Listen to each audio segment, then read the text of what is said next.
2023 में टर्की में क्या बड़ा होने वाला है। ट्रीटी ऑफ लोजान क्या है, जिसको खत्म होने के बाद टर्की में एक बहुत बड़ा रेवोल्यूशनरी इम्पैक्ट पड़ने वाला है, और क्या यह ट्रीटी 2023 में खत्म होने जा रहा है, जिसके बाद टर्की ओटोमान एम्पायर को दोबारा स्टार्ट करने वाला है। एंड आफ्टर 2023 क्या एर्दोगान बनेंगे the caliphate of the Islamic world. इस तरह के आर्टिकल और रिपोर्ट पिछले कुछ सालों से बहुत तेजी के साथ पब्लिश हो रही है। सल्तनत उस्मानिया, जिसे द ग्रेट ओटोमान एम्पायर के नाम से जाना जाता है, जिसकी शुरुआत 1299 में हुआ था, और यह 3 कॉन्टिनेंट्स यूरोप, एशिया और अफ्रीका तक फैला दुनिया का सबसे बड़ा एम्पायर था, जो 600 सालों तक दुनिया पर हुकूमत करता रहा। बट 1920s में ऐसा क्या हुआ कि इतनी बड़ी एम्पायर सिर्फ आज की मौजूदा टर्की तक ही सिमट कर रह गया। क्या टर्की 2023 में इन सभी एरिया को वापस लेना चाहता है?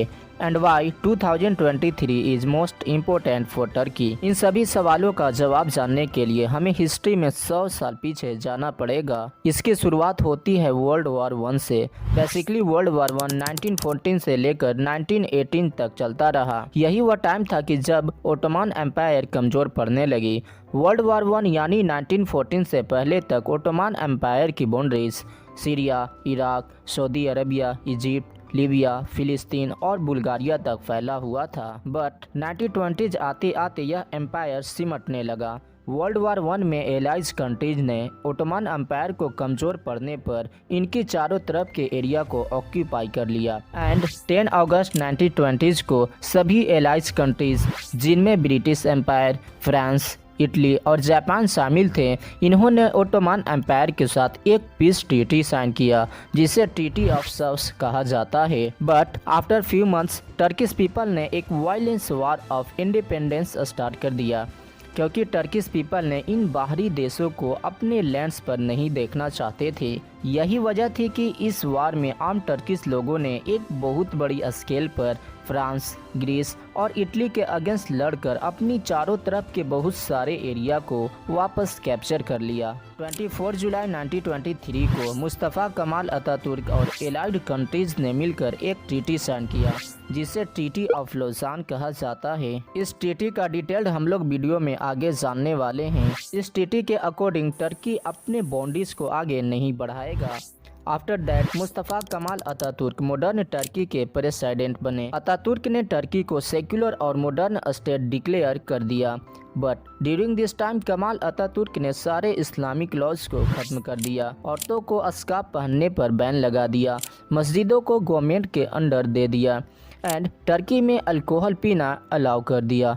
इस्लामिक स्पीच देने और उसे फॉलो करते हुए पकड़े जाने पर जेल की सजा डिक्लेयर कर दिया। एंड नाउ टर्की के प्रेजेंट प्रेसिडेंट रजब तैयब एर्दोगान ने अतातुर्क के इन सभी लॉज को बहुत हद तक हटा चुके हैं। इसका जीता जागता प्रूफ हागिया सोफिया है, जिसे एर्दोगान ने 2020 में म्यूजियम से मस्जिद में कन्वर्ट कर दिया था।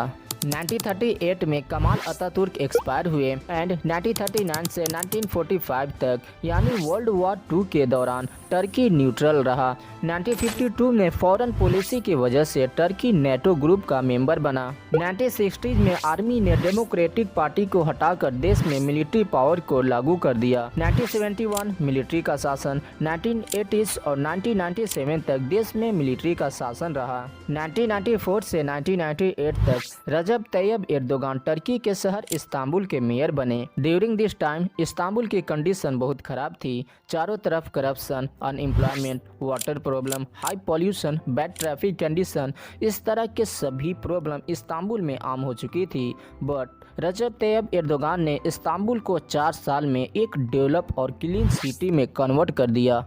करप्शन को खत्म किया, पीने के पानी के लिए पाइपलाइनिंग की, ट्रैफिक कंडीशन, ट्रांसपोर्टेशन सिस्टम और पॉल्यूशन जैसे प्रॉब्लम को खत्म किया। दिसंबर 1997 में एर्दोगान ने एक कॉन्फ्रेंस में इस्लामिक स्पीच दिया, जिसके बाद उन्हें जेल हो गया, बिकॉज टर्की एक डेमोक्रेटिक कंट्री था और यहाँ इस्लामिक स्पीच देना पूरी तरह से बैन थी। टर्की की पॉपुलेशन 96.3% मुस्लिम है। यही वजह थी कि एर्दोगान की गिरफ्तारी उन्हें और ज़्यादा पॉपुलर कर दिया। 2001 में रजब तैयब एर्दोगान ने जस्टिस एंड डेवलपमेंट पार्टी को डेवलप किया। एंड 2002 में एर्दोगान टर्की में इलेक्टेड प्राइम मिनिस्टर बने। इसके बाद 2007 और 2011 में लगातार 3 बार टर्की के प्राइम मिनिस्टर बने। आफ्टर दैट एर्दोगान ने अतातुर्क के सेकुलर लॉज को हटाना शुरू कर दिया, स्कार्फ पहनने पर लगा बैन को हटाया, शराब पीने पर बैन लगाया, मस्जिद को सरकारी कंट्रोल से आज़ाद कराया। यही वजह थी कि एर्दोगान अपने वाइफ को बड़े बड़े कॉन्फ्रेंस में स्टेज पर स्कार्फ पहनकर लाएं। 2014 में एर्दोगान टर्की के 12th प्रेसिडेंट बने। 2016 में आर्मी के एक ग्रुप ने एर्दोगान के सरकार को पलटने की कोशिश की, तो एर्दोगान ने एक वीडियो पब्लिश करके लोगों से अपील कर दी कि आप लोग आर्मी के खिलाफ रोडों पर उतर जाएं। एर्दोगान के इस अपील के बाद लोगों ने आर्मी के टैंकों से लिपटकर उनका सामना किया और आर्मी के ट्रूप को हार का सामना करना पड़ा। And more than 1000 of military journalist और पॉलिटिशियंस को आम टर्किश ने अरेस्ट किया। आर्मी और पब्लिक के बीच हुए इस फाइट में मोर देन 300 पीपल मारे गए और 2100 से भी ज़्यादा पीपल इंजर्ड हुए। 9 जुलाई 2018 को रेजब तैयब एर्दोगान टर्की के दूसरी बार प्रेसिडेंट बने। आपने ये आर्टिकल तो कहीं जरूर पढ़ा ही होगा कि 2023 में टर्की कुछ बड़ा करने वाला है। एंड रेजब तैयब एर्दोगान अपने स्पीच में हमेशा कहते हैं कि टर्की 2023 के बाद पहले जैसा टर्की नहीं रहेगा। प्रोबेबली कई लोग इसके पीछे की वजह ट्रीटी ऑफ लॉजान को मानते हैं, बिकॉज यह ट्रीटी 1923 में टर्की पर लागू किया गया था और यह ट्रीटी 100 साल बाद यानी 2023 में खत्म होने वाली है। बेसिकली इस ट्रीटी के अकॉर्डिंग 2 टाइप्स के राय हैं। कई हिस्टोरियन का कहना है कि इस ट्रीटी की वजह से 100 सालों तक टर्की अपने ज़मीन से नेचुरल रिसोर्सेज जैसे ऑयल और गैस को नहीं निकाल सकता है और न ही अपने बाउंड्रीज को आगे बढ़ा सकता है और न ही टर्की बॉस्फोरस कनाल से गुजरने वाले जहाज़ों से टैक्स वसूल कर सकता है। यही वजह है कि टर्की 2023 के बाद अपने ज़मीन से नेचुरल रिसोर्सेज को भी निकाल सकता है और बॉस्फोरस कनाल से गुजरने वाले जहाज़ों से टैक्स भी वसूल कर सकता है। After that Turkey powerful economic वाला देश बन जाएगा। इसके अलावा टर्की अपने इंटरनेशनल बाउंड्रीज को भी बढ़ाएगा। तो वहीं दूसरी हिस्टोरियन का कहना है कि ट्रीटी ऑफ लॉजान टर्की पर सिर्फ इसलिए लगाया गया था कि टर्की अपने बाउंड्रीज को और आगे नहीं बढ़ाए और दोबारा से ओटोमन एम्पायर को बनाने की कोशिश न करे।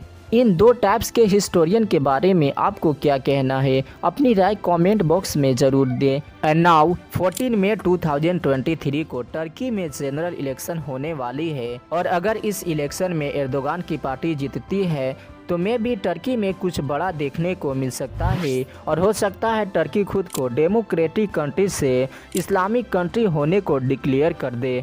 खैर आपको इसके बारे में क्या कहना है कमेंट बॉक्स में ज़रूर बताएं। यह है वो रिसोर्स है जिससे इस वीडियो के लिए कंसल्ट किया गया है।